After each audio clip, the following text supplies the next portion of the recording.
really the power of our products is that in a lot of ways it has given people their lives back. It's given them a choice. And the ability to choose and to have those options is really at the heart of what we do.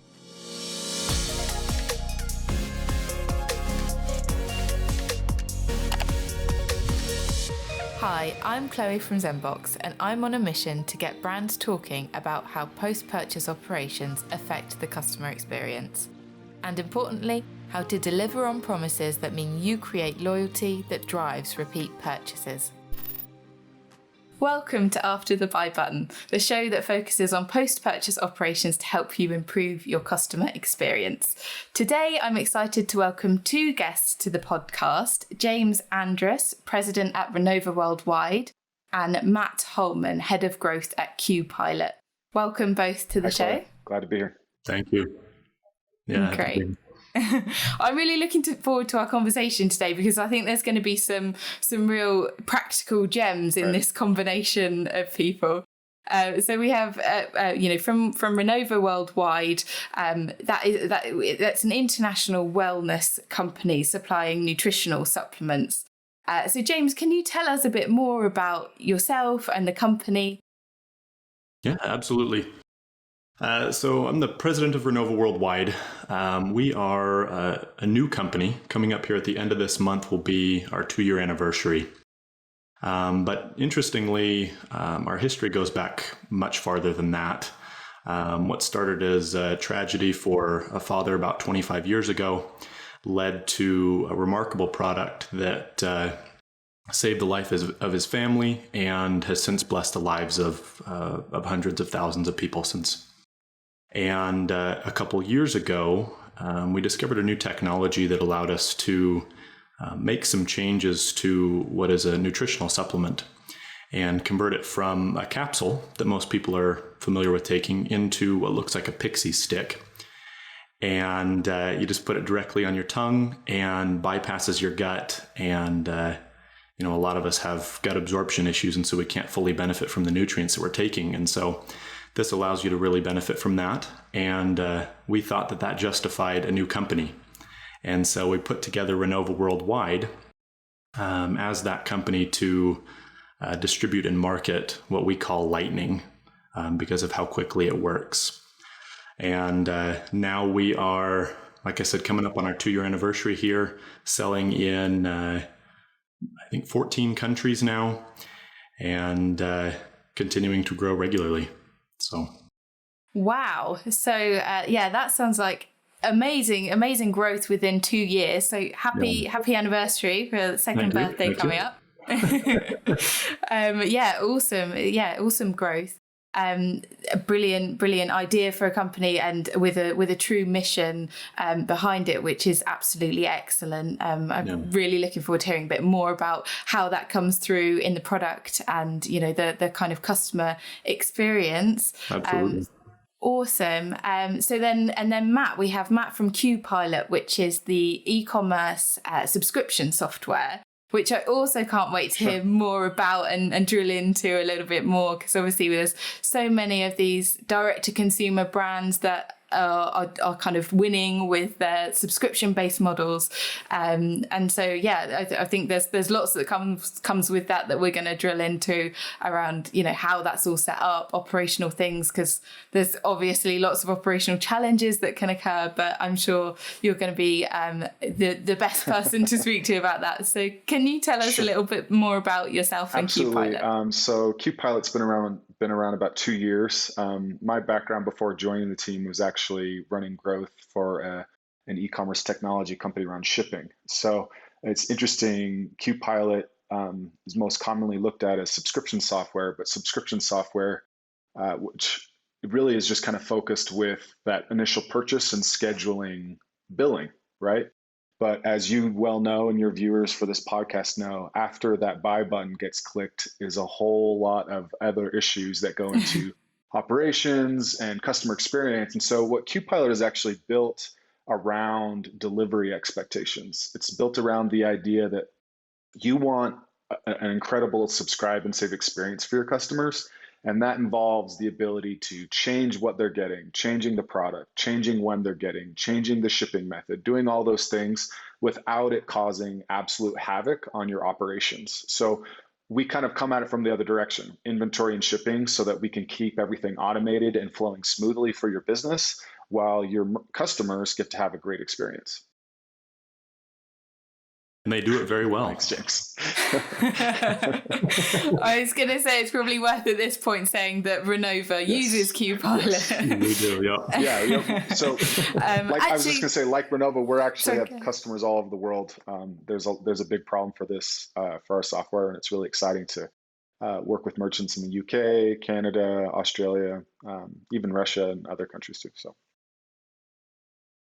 Awesome. Yeah. How did it, so actually it's probably a really good place to start, because we're kind of mentioning these things about personalization and being able to kind of adapt and keep delivering promises on what the customer wants with a subscription model. So I'm going to start off with kind of James and focusing on that consistency for your operations and the brand experience with your subscription model. How did that, where did it start?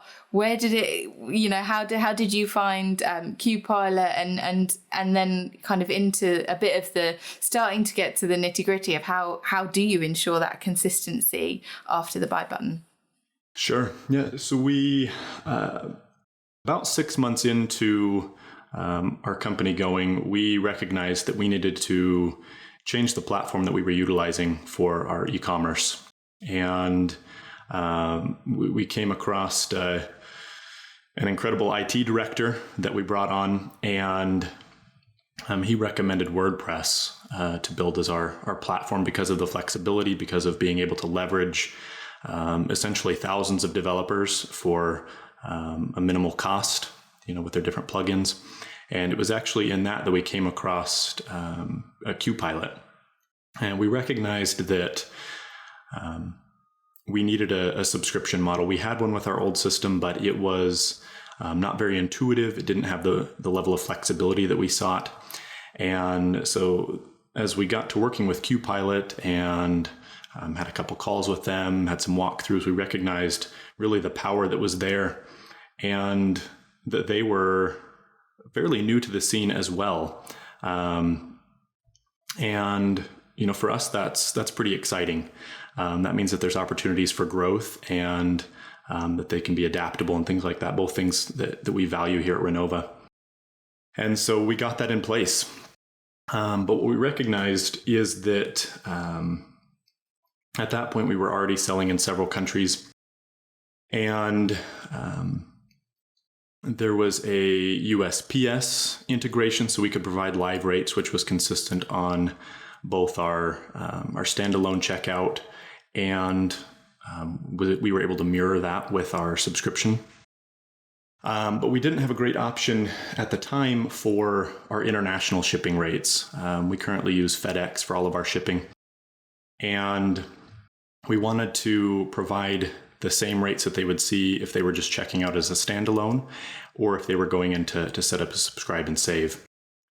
And so we reached out to QPilot. They've always been great about working with us and coming up with creative solutions.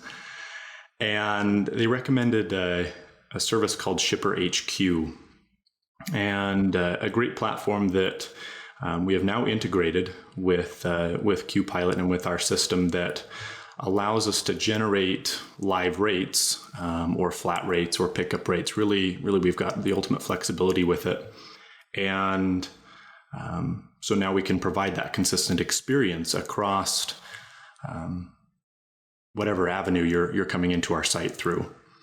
We've designed our product to be used within a month. And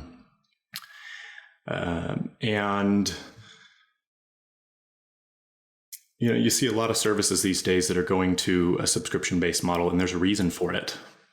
Being able to kind of count on or forecast that revenue that's going to come in from there.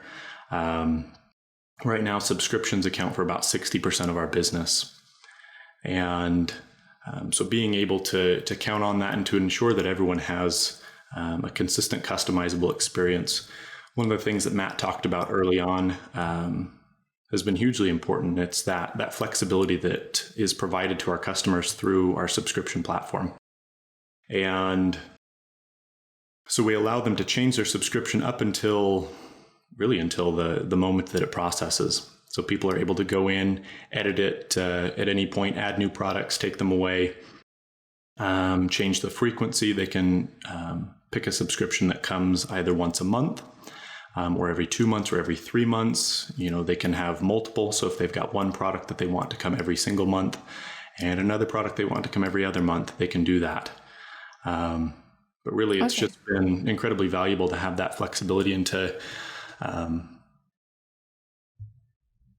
give people options, Absolutely. Yeah. I mean, it sounds like you have, there's so many considerations, aren't there? Like for that, yeah. I mean, you've got, obviously, it sounds like you're putting the customer first, right at the very heart of, we're driven by what they need in their supplements. And obviously supplements are, something that they're going to be taking regularly. So subscription just seems to really fit and to work really well. But then having those kind of options, what does that mean for your, do you have several, because you're international, do you have several fulfillment houses and with them being able to change their subscription up until the last minute, I suppose, what impact does that have on you being able to forecast and plan that side of things with your supply chain? Yeah, so I'm going to be honest, it's been tricky. And there's been a lot of learning that has taken place. Really, the power of our products is that in a lot of ways, it has given people their lives back. It's given them a choice. And the ability to choose and to have those options is really at the heart of what we do. And so we knew that there wasn't really an option to do anything other. And so we needed to figure out the other side of it, the supply chain, the inventory, the forecasting, all of that stuff. And so we, about the same time we changed our e-commerce platform over to WooCommerce, we integrated with NetSuite as well. Incredibly powerful platform by Oracle. And we utilized that for everything, our general ledger, inventory, fulfillment, everything kind of goes through there. And that's been an incredible asset, having everything centralized in one place. And so it's just been a matter of both beneficially and detrimentally sometimes, a little bit of trial and error. Mm-hmm. Right now, everything is fulfilled out of our warehouse here in the US. Mm-hmm. We are working right now to get an option or a fulfillment option in place in Austria. A large part of our business outside of the U.S. takes place in Germany, Austria, and Switzerland.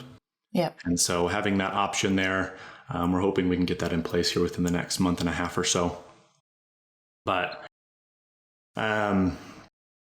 really, I think the importance of identifying some industry partners, some software that can help you is of the utmost importance. Mm-hmm.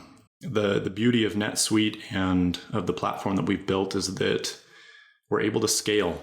We recognized early on that we have an incredible opportunity, some incredible products, and that growth was inevitable. As people take these products, they can't help but share with friends, family, people they meet on the streets because of that choice that it gives them. People love having options. And so it's a rather complex integration. I'm going to be honest. We NetSuite and our WooCommerce platform don't natively speak to each other.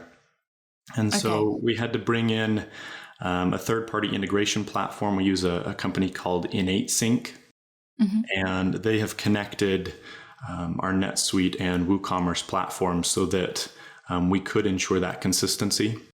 And then we've brought in other things like we've recently transitioned to Klaviyo for our email automations. Mm-hmm. Again, that's one of those after the buy button. That automation that we have in place to ensure a consistent experience for people. Absolutely. So where does QPilot fit in then? Where's the integration there? Is that with WooCommerce? Yeah, so QPilot is natively integrated with our WooCommerce platform, and we've sort of customly built our entire shopping experience to match that. If you go to our shop page, you'll see our product listings, and on each of those listings, there'll be two options. There'll be a one-time purchase or a subscribe and save option. Mm-hmm. And there's a number of benefits that we provide to our consumers if they subscribe and save. You got to have that incentive in place to, get someone to automate their card getting run each month or each period. And so when they click on subscribe and save, a couple of things happen. Well, first off, there's a little info button that talks about the benefits thereof. Mm-hmm. And we actually give them a discount of roughly 18% if they subscribe and save. And so when they click on that, they'll instantly see the prices change on all of the products to reflect that subscribe and save discount. And then to incentivize them to stay on, we have a couple of loyalty programs where if they're on a subscription for 3 consecutive months, then they can get one of our products for free. And then they can use that they can either add that on to their next subscription with a really great feature that QPilot has called a link builder. And, just makes it really easy to click and it would add it to your next subscription, or we can customize that however we like. Or they can just do a one-time purchase on that. But QPilot has been hugely beneficial in that experience. It sounds like there's a lot that you can do within QPilot for subscriptions. It sounds like there's just so much, and obviously that whole experience of making sure that the customer understands the value of the subscribe and save, like you said, not only on a monetary value, but you're getting other things. They're being treated in a certain way with additional products and things like that. Yeah. So Matt, is there anything else that you would add there in kind of on the point about consistency and creating the experience through a subscribe and save experience and kind Absolutely. of option? I think it's really important to recognize the importance of repeat business to Renova, to James' company, right? So they're talking about a wellness product that's not about taking it one time, it's about taking it consistently over time. So for them, they face, I think, a really common problem in e-commerce right now, which is that we have these amazing platforms like Shopify and WooCommerce and others that create amazing websites, and then you have a really dinky customer portal for repeat business, right? Like it's severely limited even on Amazon subscribe and save.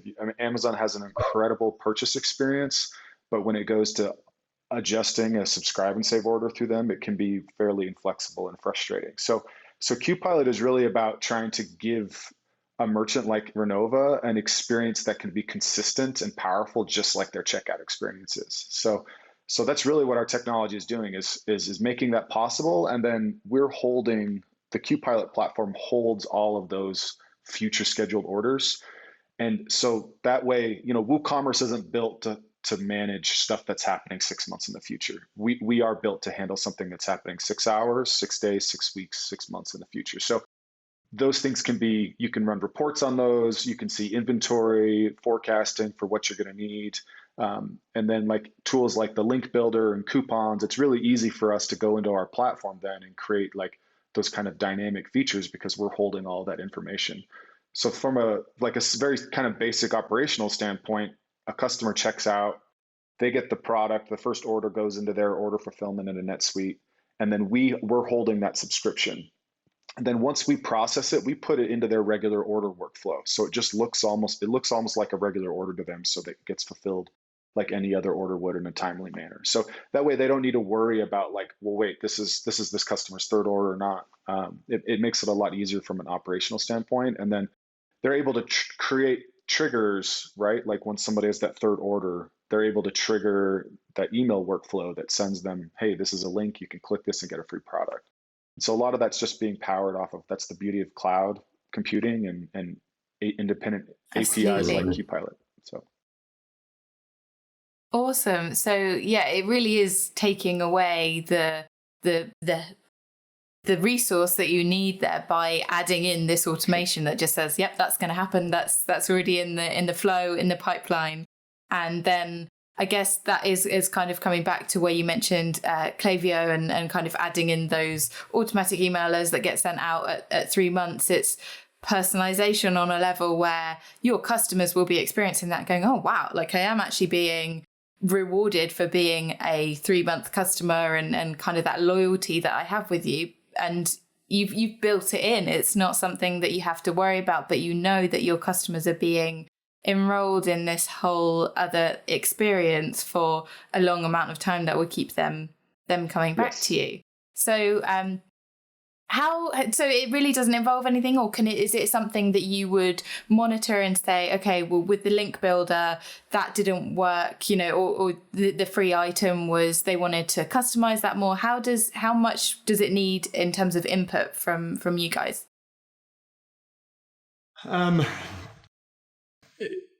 We monitor everything constantly. We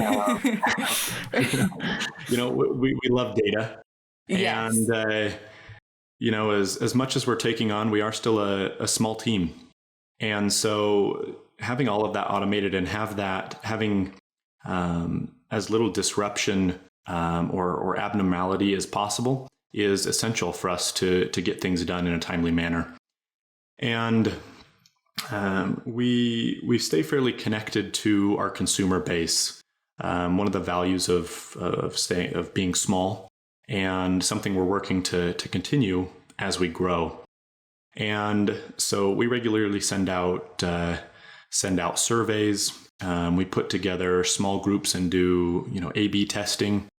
Hey, do you like free products, or would you prefer points that you can use to take off of your next purchase? Things like that.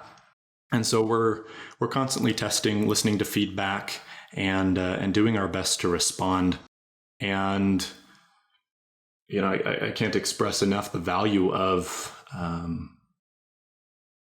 a company, working with an industry partner like QPilot that is able to be equally responsive. I've had several conversations with their team, and they do an incredible job of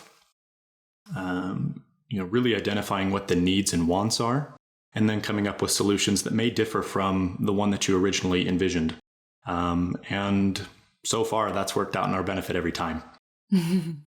Absolutely. Yeah, so if I could add to that real quick, I mean, the benefit that we have is still being, like James mentioned, we're both relatively small when we started working together, and while we're both continuing to grow, we're still also, like he is, focused on our merchants, right? So we get our development roadmap from companies like Renova. So the beauty that a company like Renova gets to benefit from is I've got 200 customers telling me what we should build, and our team gets to figure out of all of that data what makes the most sense. Oh, this company is using this best practice. This company is using this best practice. It's really common for people to heavily discount orders right on that first order, but that incentivizes people to sign up for that first order with a 30% discount and then cancel. Whereas companies like Renova, like James mentioned, they're giving a gift at month 3. Some merchants actually, you have to be on there 3 or 4 months before you get the good discount. Like they only want to give the good discount to the customers who actually love their product. So QPilot's all about trying to give you that tool you need to reward your best customers, because, I mean, anybody who's willing to buy your product more than once is probably willing to buy it a lot more than that. And you got to make sure that you treat them right and reward them accordingly, because otherwise you'll churn and lose them to Amazon. Absolutely. I think that's a really, really good point, that actually you're bringing in customers of the right value who are, they're part of the Renova, story, if you like. There's this, it's a really, really strong brand and message, as you explained. It's a lifestyle, it's a wellness brand. For sure. So it's not just about, a 5-minute fix for your diet or for, a health kick. It is you go hand in hand with your customers, and therefore that relationship is one that is intrinsically linked to loyalty and then this kind of long-term relationship. So bringing in people based on the value of the product itself without, like you said, discounting at the very start. You're kind of onto a loser if you if you're kind of doing that with how you present the value of the product initially. But the fact that you've got the right customers in, they're repeat buying, and then they get the reward, it very much sets up the value of Renova and what you're bringing in the right way to create the right kind of long-term relationships with those customers. So really, really good point, and very, really interesting stuff actually to kind of build on that, and hopefully some other kind of direct-to-consumer brands will understand that will be a useful kind of point for them. As you've experienced and learned, then hopefully that will be something that they can learn from you. Which is great. So then, and kind of on that point, is there any kind of main considerations that you would recommend? I guess maybe Matt first, and then James, is from a technical point of view. Are there things that any brand considering a subscription type model might, their top considerations that they would need to consider before they actually start and develop a subscription based model? Sure. I think it's really important to understand the limitations based on what type of subscription offering you want. And I mean limitations from a technology and an operation standpoint. And I'm going to try not to get too nerdy on this stuff because this is really the kind of thing that gets me going. But I think, a really basic example is consider you're just going to send a box every month. Say like I'm going to put some hygiene products or some cosmetic products. As the merchant, I'm going to curate those, and as the customer, you get that wonderful experience of trying the product that I'm giving you every month. So from an operation standpoint, that's really basic, right? It's like people sign up for that one thing. You just need to hit their credit card once a month. There's not a delivery expectation. You're fulfilling all those, say, at the beginning of the month. You put them into the cheapest slow shipping method. You don't have to worry about inventory because you're actually curating all those items and you're just kind of getting what you can and fitting into the boxes. If orders spike, that's okay. You just kind of go out and get more stuff. And so if you're doing something really basic like that, it's actually fairly simple on like a platform like Shopify. There's a lot of just really great software that can help you make that kind of like very simple experience. Where the limitation is a gap when you're starting to move to that next level, when people are choosing what items they get and they're choosing when they get it. And so that's when the software becomes a lot more limited. Most subscription software is really just built for that regular charge. They're not tracking inventory. So QPilot syncs with inventory, QPilot syncs with shipping. We create shipping rules, and we have our own shipping integrations. So now your subscription business has the same kind of rule sets and functionality that your regular business has. And so that's really kind of how you want to, I think there's two things to keep in mind. One is there is a limit for how personalized you want to get with that experience, but you can still offer a great experience either way, right? There's tons of businesses that have built around this idea of just curating a great box or a great experience. But the second thing is exploring some of the software options that exist, like QPilot, is actually maybe allows you to take your business to a level that you didn't realize was possible, right? Like if you want the ability to create, some of our customers are changing the products out automatically, right? You buy pet food, and one month you're getting this type of food, and the next month you're getting a different type of food based on your pet, based on their consumption behavior. And so QPilot is able to kind of power some of that automation and that programmatic experience so that you can give an even better experience to your customers than what they were expecting.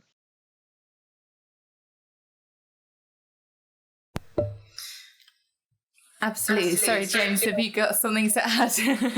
Yeah. I think doing your research, going along with you there, Matt, I can't tell you how many subscription services me and my marketing director subscribed to before we got all this in place. I have a whole cupboard full of things that I will never use because I just wanted to use their subscription service.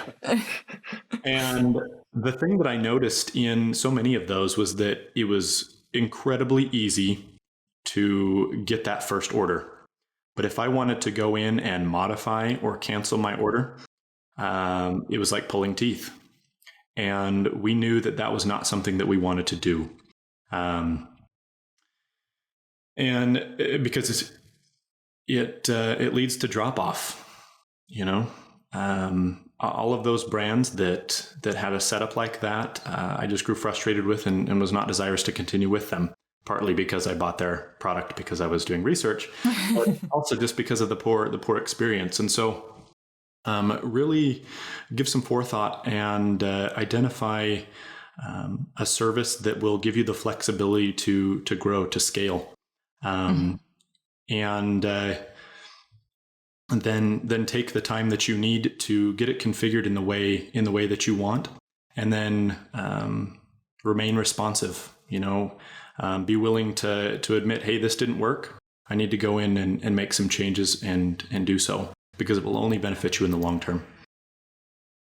Absolutely. So really kind of taking a full view on how this is, how you obviously have identified the need for a subscription-based service as it stands at the moment, but actually taking that longer term view and thinking, okay, well, where are we going to be? What might I want from this service once we have grown, once we are servicing more people, more regions maybe, and how does it work with our existing software? I guess also how will it work with software that we might need? Like you said, you had WordPress and WooCommerce. You're kind of figuring out, I mean, as you have done very well in your growth over the first 2 years, you're figuring out as you go, how does this fit with the software that I already have, the inventory management, all of these things. And I guess then as that process goes, you've realized you needed to, find a third-party developer to kind of put these all together. And I guess remembering that it is actually all about the service, that it is the customer that requires these personalizations and they want to change things. And I think that's really important because as you're setting it up, you want to be able to say, this is going to be the same every month. You want to be able to go, yeah, they'll want something once, they want it twice, and then, set them up. But that's exactly not how people work, is it? You want something different, you don't want the same flavor every time or whatever. So how does that feedback then? How do you make sure that you're listening to your customers? I know obviously we've kind of mentioned like email and how you keep in touch with your customers. How does that work for you, James? So we have a number of different platforms that we've set up. We've tried to make it as easy as possible to remain in touch with us. So whether that's simple things like putting your support email address and phone number on the footer of every page, at the bottom of every email. We also have a web chat feature that connects to a texting service, so people can save our text number to their phone, and then anytime they have a question, they can shoot us a text back, and we can respond to them, and we can put automation in place so that if we're after hours, it directs them to our frequently asked questions section where we've built a robust library there. We're active on social media, and we have a monthly call from corporate where we talk about all the different updates, things that are coming. And that's live, so people can, hoorah, or hey, I've got some feedback for you. So really just making yourself available, I think, is of the utmost importance, and ensuring that you get your name out there. You get how to get in contact with you available to everyone. And then, just ensuring that people know that their feedback isn't ever falling on deaf ears. There may be times where we don't have the ability to do something as quickly as we would like. And so validating them and being transparent, saying, hey, I love this idea, but have you thought of this? Or this is why we're doing this. Is that feedback still something you'd like us to consider? That kind of thing. Opening a two-way dialogue, I guess. Absolutely. This is kind of, treating people like people as well as your customers, and kind of, again, that relationship that is two-way. You're both benefiting from the conversation. Which is, I think that's that leads me on to one of my kind of final question before we sum up, which is around, Renova worldwide, exactly that, we've discussed, the international element there that is around subscriptions as well from QPilot, operating in this kind of international space. What additional considerations do you take into account to operate in that, worldwide with subscriptions? We already touched on the fact that you've got the one base and kind of operate from there. Is there anything that you would recommend as considerations for your international operations? Again, the importance of having a platform that can support that. We recognized that we would need to have multiple fulfillment centers around the world as we grew.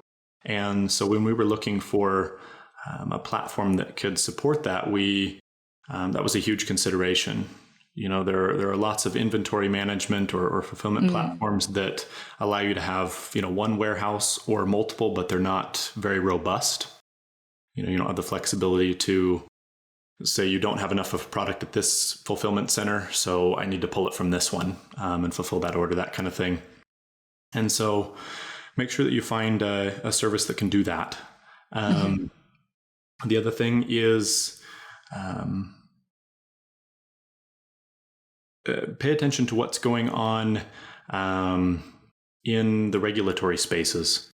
COVID changed a lot. Right. Everyone knows the impact on shipping rates, with less transport going overseas.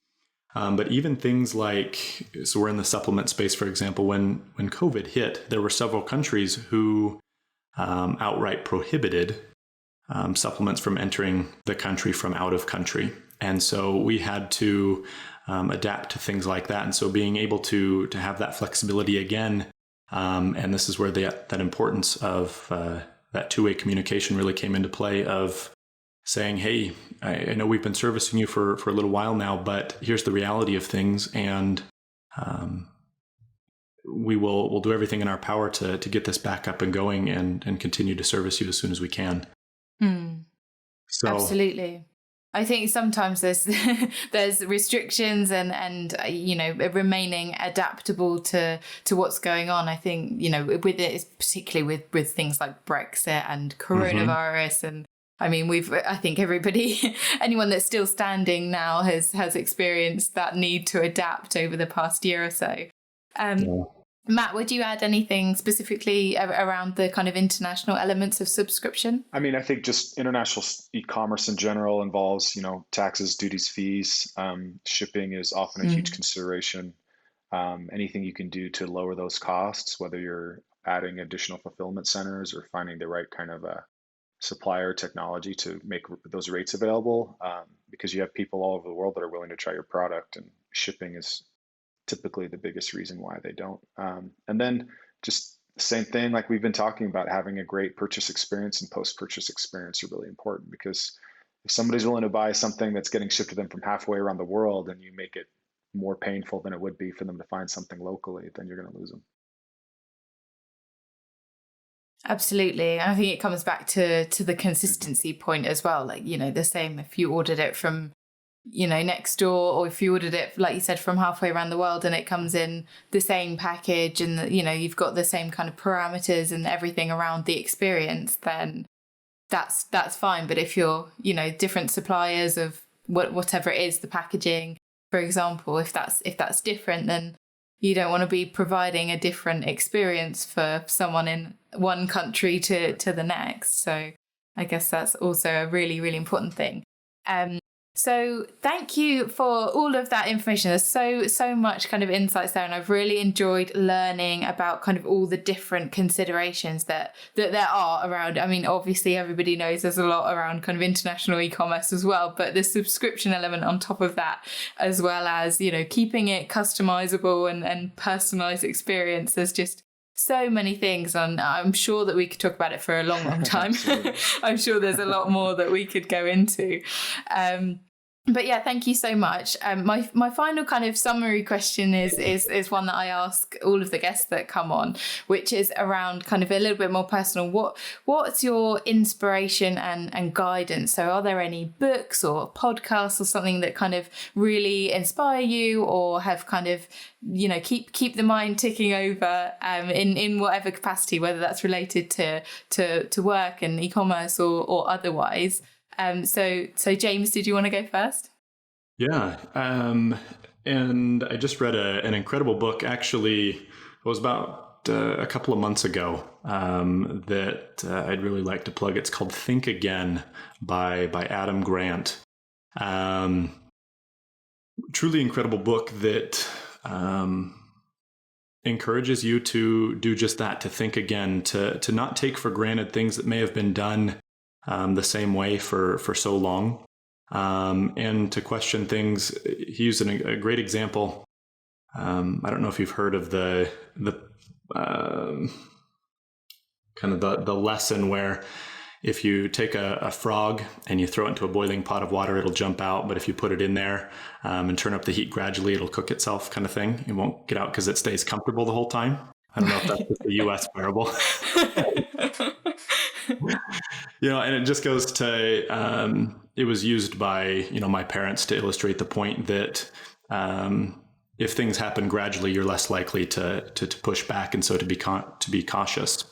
But he talks about, in reality, if you throw a frog into a boiling pot of water, it won't be able to jump out. It'll be injured too quickly. Versus if you turn up the heat gradually, then it will jump out when it gets too hot. And so just things like that you should rethink. And the other is a podcast called Stuff You Should Know. This is a podcast I've been listening to for probably 6 years now, and not necessarily connected to business, but just a great opportunity to continue to learn constantly. Always seek out knowledge, always seek out different angles, and then see how you can apply those to the areas of your life that you wouldn't necessarily think that they apply to otherwise. So I would say stay curious. Yeah, I was going to say stay curious. That's a really kind of a good one. You're picking up kind of inspiration in things that, like you said, not necessarily exactly in your lane, but you get inspiration from everywhere and can kind of internalize and apply those to different things. Oh, yeah. Those two sound really interesting. I'll definitely be adding those to my list. What about you, sure. Matt? Well, so for me, it's a Facebook group and a podcast that I really appreciate. It's marketing leaders, B2B marketing leaders, and the group's called Dave Gerhardt's Marketing Group. So that's a networking group of marketers, actually really all over the world, that we communicate and help problem solve and troubleshoot. And out of that group, I was able to get the book that I'm reading right now, which is called The One Thing. And the book is really about how you find true success, which is by finding that one thing that you do. And I think it makes really sense talking about it in context of Renova Worldwide. There's a lot of products and a lot of supplements that they could be selling, right? But they've got a product that works really, really well, and that's what they're focused on. And they're going to get that super dialed and get that in the hands of everyone they can before they worry about doing other stuff. And so for me, as a marketer, as a person, it often comes down to, I can do a lot of things. I could try a lot of things, dabble in a lot of things, and I do at times, but realistically, life is about focusing on the things that you need to do and that you can do well. And for me, that's really about what we're doing. And so, like in talking about QPilot, I could talk about a lot of things, but the thing that we know that our customers really care about is delivery expectations. We don't like to call ourselves a repeat order program. We call ourselves a repeat delivery program, because we know that we're talking about something that's actually getting delivered to somebody, and that we care about the delivery as much as we care about getting somebody to sign up for that on the website. So. Absolutely. Yeah, brilliant. I love Dave Gerhardt in marketing content, and I think there's definitely a lot to be said there as well about having your one true focus. And I think as we've kind of mentioned with Renova, about having that really strong message and what it's all about, focusing in. and creating that connection based on, you know, other people experiencing and wanting the same thing too. So excellent. That's some really great suggestions there. I'm going to be going back in and finding those books and podcast recommendations. So thank you so much. And thank you again for joining me. Thank you. Yeah, pleasure to be here. Thanks so much for having us. Thanks.